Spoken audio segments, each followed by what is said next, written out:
오늘 그 빌라델비아 교회를 다시 한번 더 하는데 참 귀한 교회입니다.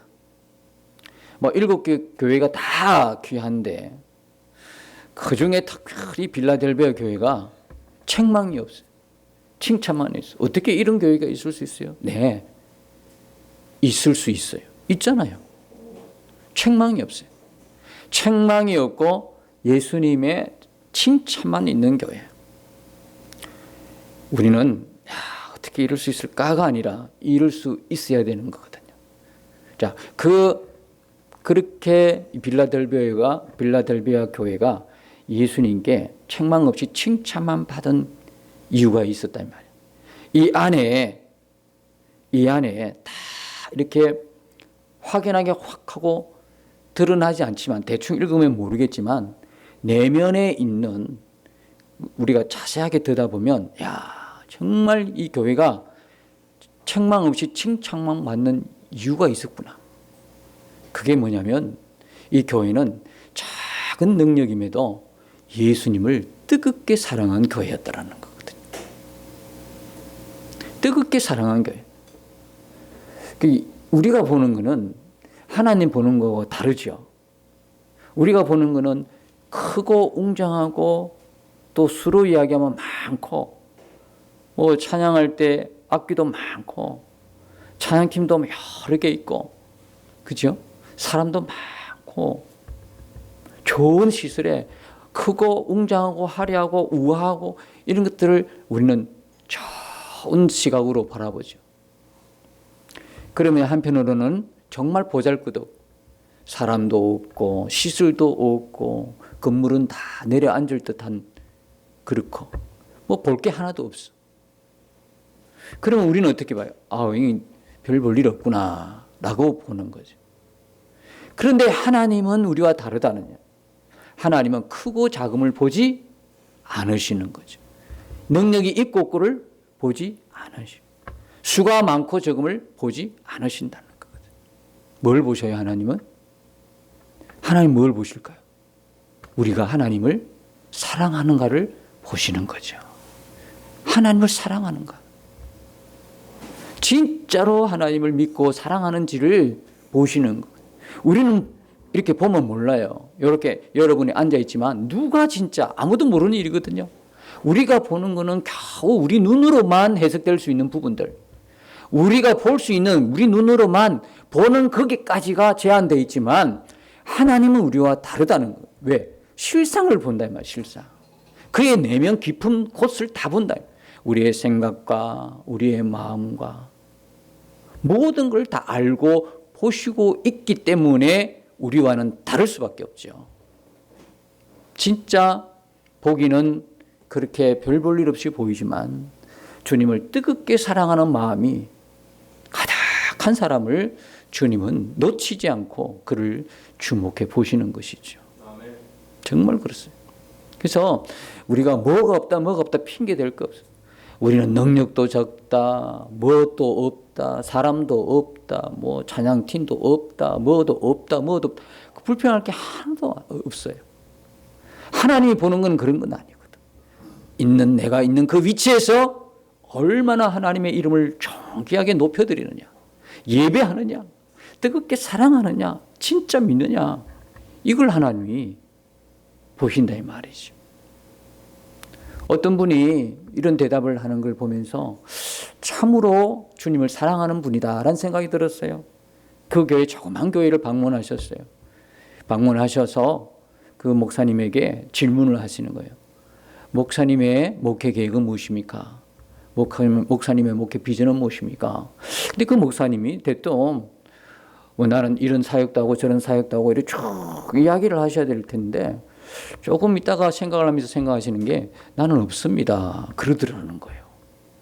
목회 계획도 없고 비전도 없대요. 황당한 거죠. 질문하는 분 입장에서는 뭐 이런 것도 했으면 우리 교회는 이렇게 합니다. 우리 교회는 이렇게 자랑입니다. 뭐 이거 내놓아야 되는데 그 목사님은 전혀 그런 말을 안 하시고 한참 있으시다가 저는 주님이 뭘 하라고 하는 그 음성을 듣는 것에 최선을 다하고 있습니다. 뭘 하라는 거. 뭘 하라고 하는 지시만 집중한다는 거거든요. 뭘 하라 했을 때 뭘 하는 거거든. 근데 뭘 하라 안 할 때는 그냥 주님과 함께 놉니다. 그런 표현을 쓴 거예요. 뭐 그 교회는 많은 사람이 있는 것도 아니고 작은 수를 목회하는 목사님인데 그러면서 그 말씀을 했다는 것. 저는요, 많은 수보다도 한 사람도 하나님 앞에 정말 사랑받고 세워가는 일에 벅찹니다. 한 영혼을 주님의 사람으로 주님의 사랑을 받는 자로 그 일에 주님으로도 쓰임받는 일만으로도 나는 정말 기쁨이고 영광입니다. 한 영혼을 잘 케어해서 천국 갈 때까지 그를 주님의 힘으로 주님의 은혜로 잘 돌봐주는 것, 큰 제가 할 일입니다. 그런 말씀을 하는 걸 들었어요. 자랑할 게 아무것도 없어. 자랑할 게 하나도 없어요. 뭘 했다고 하는 게 내세울 만한 게 없어요. 다만 하나님 뭘 하라고 하는 그 하나님의 음성에 집중한다는 것.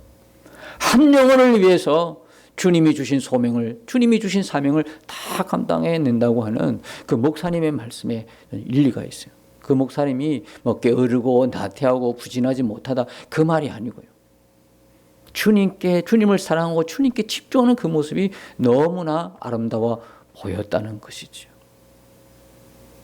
여러분, 빌라델비아 교회는 꼭 그만한 교회였어요. 하는 게 없어요. 하는 게 없어. 그런 거 보면 4대 교회와 뒤에 소개될 라오디게아 교회는 너무 비교가 되는 거예요. 여러분이 일곱 교회를 예수님 성령께서 우리에게 말씀하시면서 공통점은 뭐냐면 일곱 교회가 있는 지역은 다 잘 사는 지역이었어요.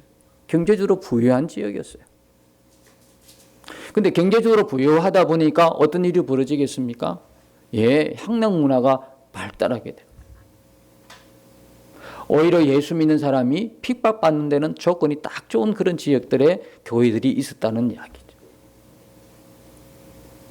그래서 뭐 4대 교회나 뒤에 소개될 라오디게아 교회 같은 경우는 그 교회 자체 구성원들도 아주 잘 사는 사람들로 이루어졌다니. 4대 교회 같은 경우는 교회가 행사가 참 많은 교회였어요. 한 분도 주님께서 그 행사에 대해서 칭찬한 적이 없어요. 다만 그 행사에 교회가 하는 행사에 다 포함이 됐는데 딱 하나만 빠진 거예요. 뭐가 빠졌을까요? 예수님만 빠졌더라는 거거든요. 도대체 이 일들이 예수님이 하라고 한 일이냐? 도대체 이 일들이 예수님이 기뻐하시는 일들이냐? 모두가 하나님의 영광을 위해서 하는 일이라니까요. 교회에서 하는 일이 다 하나님 영광을 위해서 하지 뭐 하나님 영광을 가리는 일을 하겠습니까? 근데 정작 진짜 이 일들을 하나님이 시켜줬는가에 대해서는 잘 모르는 거예요.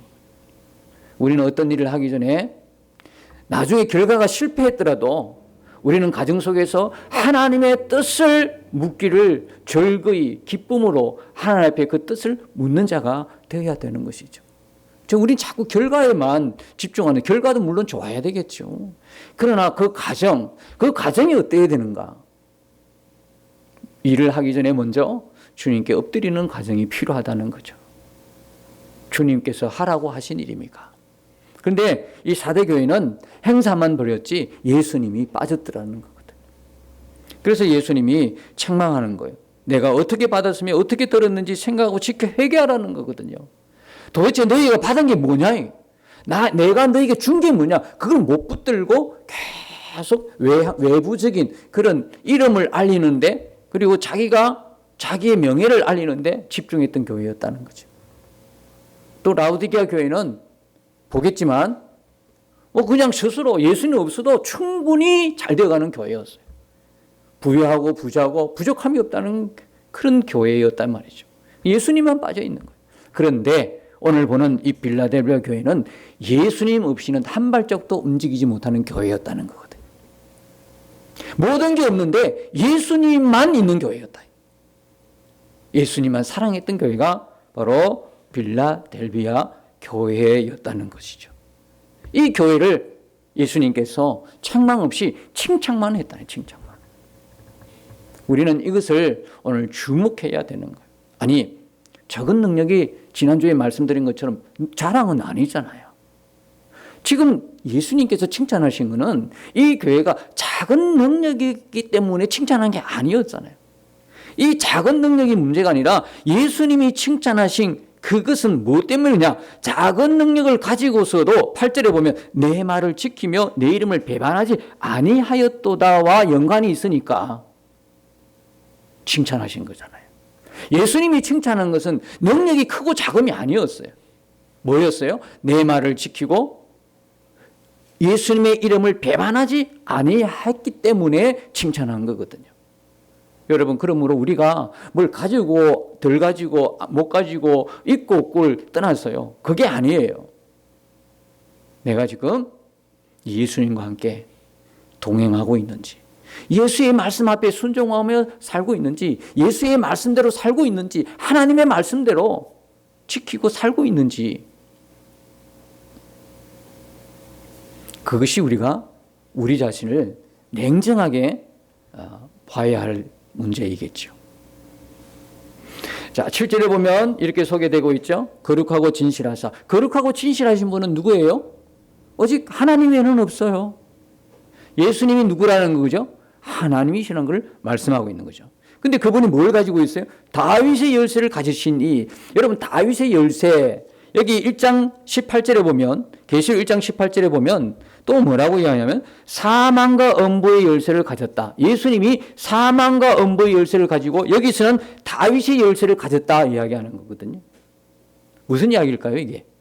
다윗은요, 하나님께서 구속사를 이루어가는데 두 큰 봉우리를 세우고 있었어요. 그게 누구냐면 아브라함과 다윗이죠. 그래서 예수님을 소개할 때 꼭 다윗의 뭐라고 소개합니까? 자손으로 소개하고 있죠. 계시록 끝에 21장에 가도 예수님께서 스스로 다윗의 뿌리요 다윗의 후손 자손이다 스스로 말씀하시는 것을 볼 수가 있어요. 그만큼 하나님의 구속사를 이룬 과정 속에서 다윗은 누구를 예표합니까? 예수 그리스도를 예표하는 이스라엘의 위대한 왕이지만 이스라엘의 구원자인 예수님의 예표인물로 하나님이 딱 세우신 인물이 누구냐면 다윗이었어요. 다윗의 열쇠는 그러므로 어떤 열쇠일까요? 예수님이 한쪽에는 사망과 음부의 열쇠를 가지고 있어요. 한쪽은 다윗의 열쇠를 가지고 있어요. 이 다윗의 열쇠는 뭡니까? 구원의 문을 여는 열쇠예요. 구원을 주시는 열쇠다 이 말이에요. 사망과 음부의 열쇠는 뭡니까? 심판과 지옥으로 심판하시는 그 열쇠를 갖고 계시나요? 그러니까 구원과 심판의 모든 주권은 누구에게 있다? 예수 그리스도에게 있다라는 걸 말씀하고 있는 거거든요. 그 권세가 누구에게 있다? 예수님에게 있다. 그래서 다윗의 열쇠를 가지신 이 곧 열면 닫을 사람이 없고 닫으면 열 사람이 없는 그가 이르시되 구원과 그죠? 심판은 오직 그분의 권한이세요. 그분의 그릇이세요. 그분의 능력인 거거든요. 그분의 주권이다 이 말이에요. 그분이 열면 닫을 게 없어요.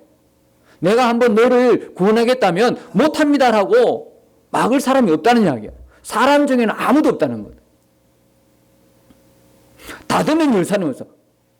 한번 심판하면 그걸 다시 되돌이켜서 열 사람이 없다는 이야기거든요.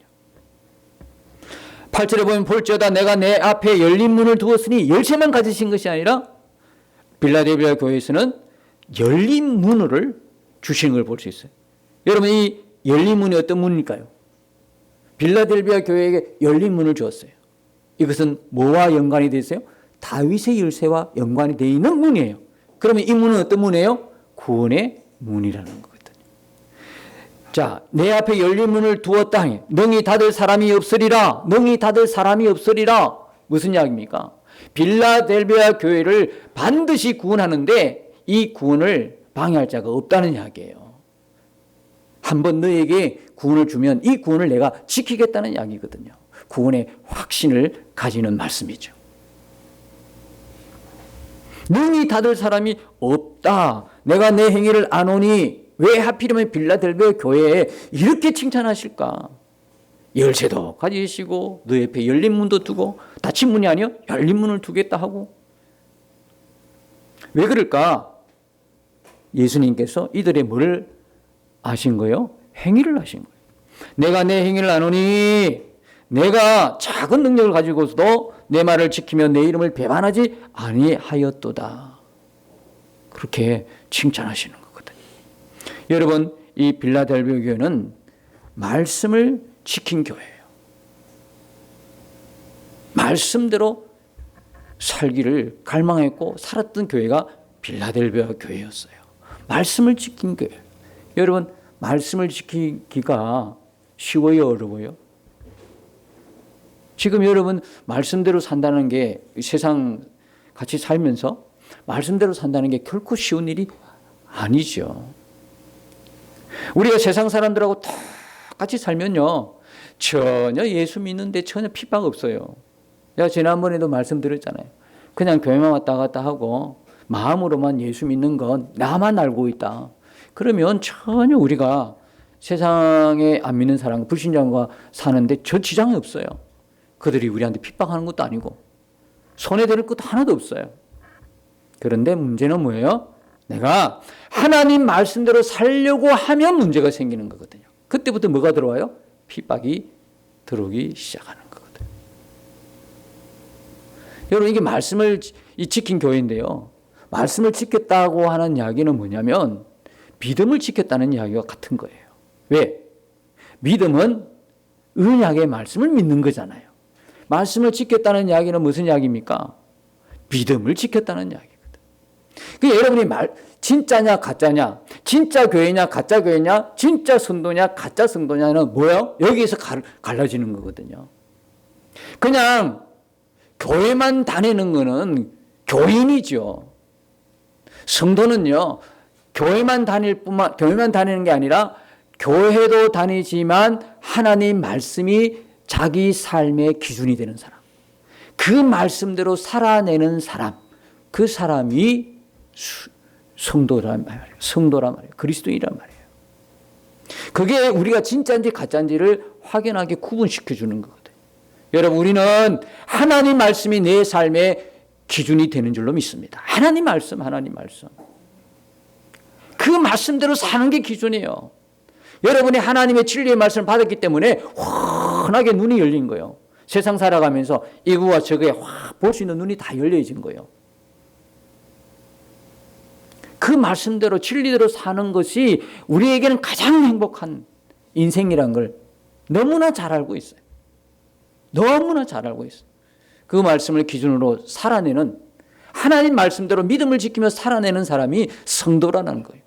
우리에게 기준이 없다면, 그죠? 가짜와 진짜의 구분도 없지만 기준이 없다면 그것은 예수 믿는 것 아니지요. 우리에게 기준은 하나님의 말씀이라는 거예요. 성도에게 기준은 하나님의 말씀이라는 거거든요. 그 다음에 이 교회는요, 말씀을 지켰고 믿음을 지켰지만 그리고 인내하는 교회이기도 했어요. 여러분, 이 말씀은요, 하나님의 약속은 이 땅에서, 이 세상에서 다 끝나고 이루어지는 게 아니에요. 이 땅에서 이루어진 건 정말 작은 부분이에요. 진짜 이루어질 것은요, 앞으로. 그죠? 우리가 보지 못하는 세계, 하나님 나라에서 이루어질 영원한 약속이에요. 이 땅에서 이루어진 것은 미미한 거예요. 그것은 다 어떻게 우리가 받아요? 인내함을 통해서 받아요. 그래서 인내했던 교회가 이 빌라델비아 교회였어요. 여러분, 로마서 8장 25절에 보면 이런 말씀이 있어요. 우리가 보지 못하는 것을 바라면 참고 견딤을 통해서 받는다는 말이 있어요. 참고 견딜지니라. 우리가 보지 못하는 걸 바라잖아요. 지금 소망하는 게 다 그런 거잖아요. 이 세상에 있는 게 아니에요. 이 세상의 것들로 끝나는 게 아니단 말이에요. 우리가 소망하고 바라보면 영원한 나라, 그 나라에 하나님이 이루실 거잖아요. 그것이 바라보지 못한데 우리가 눈으로 보이지 않지만 그것을 바라보는 사람은 뭐로? 참고 견딤으로.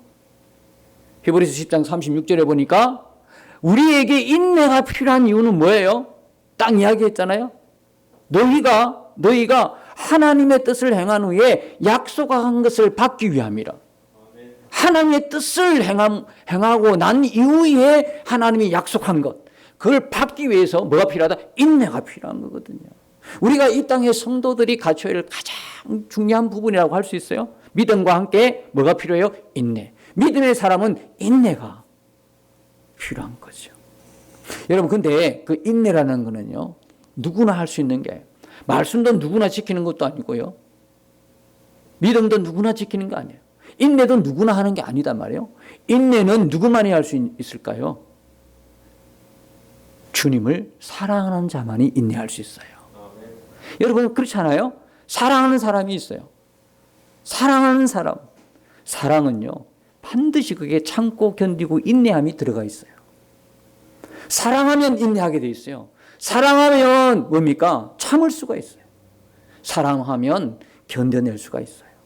주님을 사랑했기 때문에 이 교회는 바로 말씀을 지켰고 믿음을 지켰고 인내했던 교회였다는 것이죠. 그러니까 예수님이 이걸 너무나 잘 아셔요. 그렇죠? 이걸 너무나 잘 아시니까 이들이 자칭 유대인이라고 하는 이들의 왜 자칭 유대인이 됐을까요? 그리고 보면 9절에 보면 보라 사단에 해당 곧 자칭 유대인 사단의 모임 자칭 유대인 이들은 예수를 안 믿었어요. 예수를 안 믿으니까 영접도 하지 않고 십자가에 못 박았어요. 십자가 죽었고 예수 믿는 교회를 핍박하는 자가 됐는데 이들이 하나님을 안다고 하는 이들이 바로 예수님 뭐라고요? 사단의 모임이다. 사단의 회다 그래요. 기가 막히죠.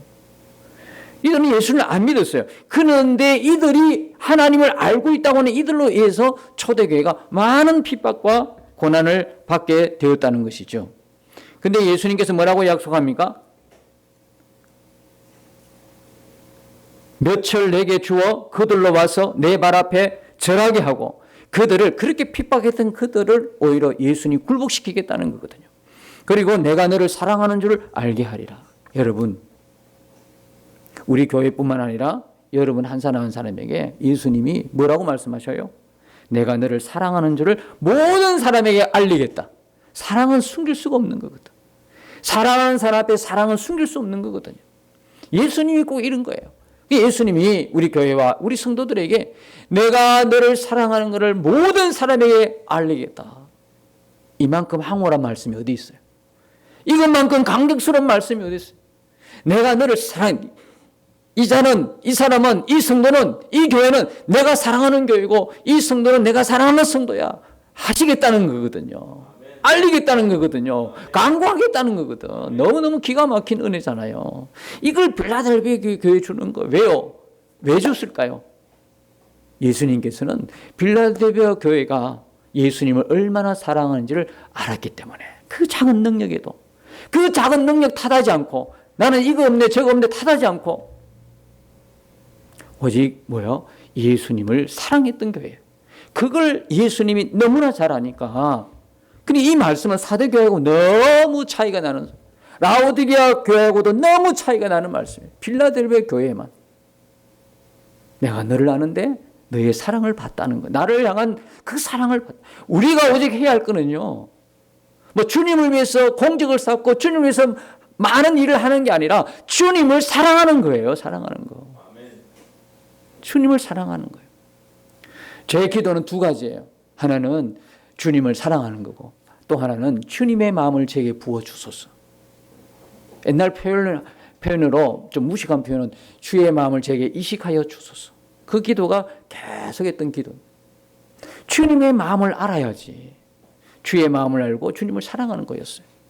주님을 사랑할 수 있다. 여러분, 환경이 어떻든 간에 문제가 어떻든 간에 내가 정말 주님을 사랑하는 마음으로 충만하다면 그 순간은 하나님이 최고로 은혜의 순간으로 우리에게 역사하는 순간이었어요.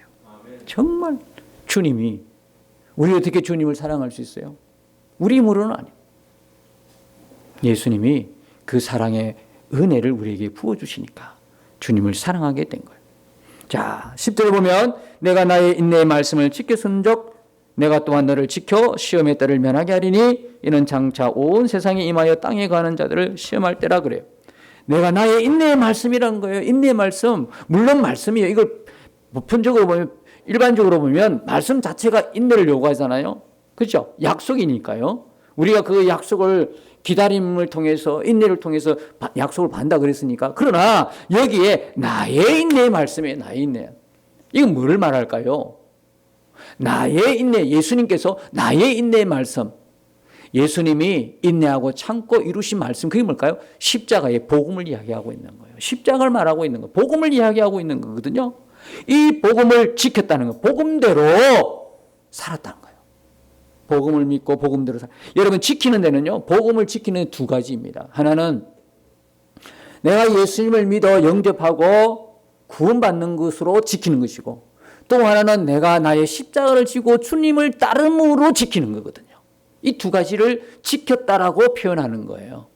지켰다라고 표현하는 거예요.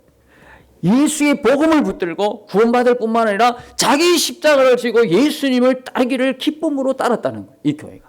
그렇게 지켰기 때문에 내가 또한 너를 뭐 하겠다? 지키겠다는 거거든요. 내가 또한 너를 지켜서 시험의 때, 이 시험의 때는 뭡니까? 어디와 연관이 돼요? 장차 온 세상에 임하여 땅에 가는 자들 시험할 때, 이때가 마지막 종말의 때고 예수님이 재림하여 심판할 때를 말하고 있는데, 이 심판할 때에 뭡니까? 빌라델비아 교회는 뭡니까? 지키겠다는 거거든요. 다시 말하면 심판의 대상이 안 되겠다 하는 거예요. 심판의 대상이 안 돼요. 여러분, 여기 보면 시험이라는 말이에요. 시험이란 말은 뭡니까? 이 시험이란 말은 시험하다, 그 다음 유혹하다, 이런 말도 있는데, 원어에 보면 이런 말이 있어요. 면밀히 조사하다. 아주 자세하게 살펴서 그 다음에 증거로 삼다, 이런 표현이 있어요. 그러니까 이 시험의 때에 무슨 일이 벌어지냐면 모든 사람들의 엄밀한 것이 다 드러나는 거예요.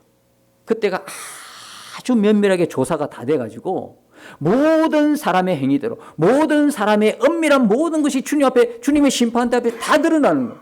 다 드러나는 것을 증거로 삼아서 하나님은 심판하시는 거거든요. 이때가 마지막 예수님 재림할 때, 그때 심판의 때라는 거거든요. 그런데 그때에 성도는 어떻게 돼요? 교회는 어떻게 돼요? 예수님 믿는 사람은 어떻게 돼요? 그 심판의 때를 면하는 거거든요. 없는 거예요. 왜? 왜 없습니까? 왜 없어요? 왜 없다고 했죠? 성도들은 매일매일 예수님이 다루어 가시잖아요. 뭐로요? 뭐로요? 징계하심으로. 경계하시고, 경고하시고, 책망하시고, 징계하시고, 그래서 매일매일 뭡니까? 회개하고, 이렇게 해서 매일매일 성도에게 매일매일은 시험의 순간이야. 매일 우리에 있는 것들을 끄집어내서 다 드러내요. 사람들 앞에는 볼 수 없어. 그냥 예수님이 그걸 다 끄집어내. 다 드러내게 하셔서 회개하게 하시고 매일매일 결산하고 매일매일 결산해서 그날에 가면 결산할 게 없어요. 그래서 성도들은 마지막 심판 때는 전혀 그 앞에 심판받지 않고 심판을 면하고 곧장 예수님의 품에 안기게 되는 것이고, 요때 심판받는 자는 뭡니까? 예수님의 재림 때 예수님 앞에 가지 못하고 이 땅에 남아 끝까지 예수님을 부인한 자들, 믿지 않는 자들, 그죠? 불신자들이 마지막 그들의 행한 모든 것이 다 드러나서 그거를 증거로 하나님이 심판하신다, 이런 말씀이 있거든요. 11절에 이 말씀 듣고 얼마나 울었을까요? 내가 속히 오리니, 내가 속히 온다. 그 작은 능력에도 예수님 사랑하고 예수님을 오직 바라보고 살았던 빌라델비아에서 이 말씀 들을 때 얼마나 위로가 됐을까? 오시면서 뭐라고 말씀하시냐면, 내가 가진 것을 굳게 잡아 아무도 내 멸관을 빼앗지 못하게 하라. 여러분, 내가 가진 게 뭡니까? 빌라델비아 교회를 향하여 말씀하신 내가 가진 게 뭘까요? 내가 가진 게 뭐죠? 그게 빌라델비아가 가진 것이 뭐냐면 예수님이 주신 것, 예수님 주신 것만 붙들었다. 그게 뭐냐면 십자가 복음이었다는 거예요. 십자가 복음. 십자가 복음의 핵심 뭡니까? 누구든지 예수 그리스도를 믿으면 그가 어떠한 자든지 하나님이 어렵게 하시고 그를 구원하시는 거거든요. 하나님의 공로. 거기에다가 이것도 붙이고 나의 뭐도 붙이고 나의 공덕도 붙이고 이게 아니고, 예수 지난 시간에 계속 지금 7교회에 계속 하시는 말씀 똑같은 이야기입니다. 첫사랑, 내가 준 것, 네가 가진 것, 처음 것을 가지고 있으라는 거거든. 그 처음 것은 누가 준 겁니까? 예수님이 준 거거든요. 예수님이 얻다 하여 주신 그 의로움, 복음, 예수님의 십자가 복음만 붙들고 있으라 하는 거거든요. 근데 거기에 어느덧 세월 지나니까 덕지 뭐가 붙어요? 나의 행함이 붙는 거예요. 내가 뭐 주를 위해서 했던 거, 뭐 했던 거. 천국에 가면요, 전혀 그 해당이 안 돼요. 우리 거는 오히려 뭡니까? 없는 게 차라리 나을 뻔했어. 우리가 지금도 하나님을 위해서 뭘 합니다. 정말 예수님의 마음을 조금이라도 우리가 이해한다면 그건 아무것도 아니야. 내가 지금 주를 위해서 하는 모든 것들은 뭡니까? 하나님이 내게 주신 은혜란 말이에요. 은혜다 말이에요. 은혜. 너무 감사하니까 주님을 사랑해서 순종하고 사랑해서 지켜내는 것이지 내가 뭔가가 해서 그게 되는 게 아니다 이 말. 그러니까 오직 예수님은 뭘 붙들어라? 내가 준 것만 붙들고 있어라. 오직 하나님만 의로우십니다. 하나님만 위대하십니다. 하나님만 존귀한 분이십니다. 하나님의 복음만 내게 생명 같습니다. 생명과 같습니다. 하고 그 복음만 들고 하나님의 의로움만 붙들고 오는 그 성도들을 주님은 기뻐하신단 말이에요. 내가 가진 것을 굳게 잡아라. 아무도 내 멸관 받지 못하게 하라. 빼앗지 못하게 하라. 12절에 보면 이기는 자는 내 하나님의 성전의 기둥이 되게 한다. 이기는 자는 또 뭐래요? 야, 또 이겨야 되겠네. 또 열심을 내야 되겠네. 이런 말이 아니라 이기는 자는요, 우리는요, 우리 힘으로 이길 게 아무것도 없어요. 어떻게 세상을 이깁니까? 어떻게 죄를 이깁니까? 어떻게 마귀를 이깁니까? 우리 스스로는 이길 수 없어요. 그런데 이기는 방법이 있어요. 누구요? 이기는 분을 믿으면 이기는 거거든요. 이기는 분이 누구예요? 예수님이잖아. 예수님이 세상을 이기고 마귀를 이기고 죄를 이기고 사단을 이긴 거잖아요. 그 예수님을 믿고 영접한 사람을 이기는 자다라고 표현하고 있는 거예요. 이 이기는 자는 하나님 성전의 기둥이 되게 하겠다. 하나님 성전의 기둥이다. 무슨 이야기입니까? 하나님 나라를 상속받는다는 이야기거든. 하나님 나라의 기둥이 되겠다는 거거든요. 이 빌라델비아 있던 지역은요, 하도 지진이 많이 일어나가지고 이 사람들은 기둥이라 이야기하면 벌벌 떨었을 겁니다. 보통 건물의 기둥이라면 또 언제 지진이 나가 무너질까 하는 두려움이 꽉 차 있을 거예요. 그런데 하나님 나라 성전에 하나님 성전의 기둥이 되게 하리라. 이건 무너질 리가 없죠. 여러분, 하나님의 성전된 사람은 누굽니까? 예수 그리스도로 믿는 성도잖아요. 무너질 리가 없지. 이들에게 하나님 나라를 유산으로 상속하겠다. 이 약속을 지금 주시는 거예요. 그가 결코 다시 나가지 아니하리라. 아니요. 우리가 나가고 안 나가고 우리 있잖아요. 왜 결코 다시 나가지 않아요? 예수님이 우리를 지켜주신다 이 말이에요. 예수님이 지켜주기 때문에 결코 우리가 나갈 수가 없는 거예요. 우리의 능력과 우리의 힘으로 우리가 가지고 있는 것들로는 결코란 말을 쓸 수 없어요. 이 결코란 말은요, 하나님의 단어예요.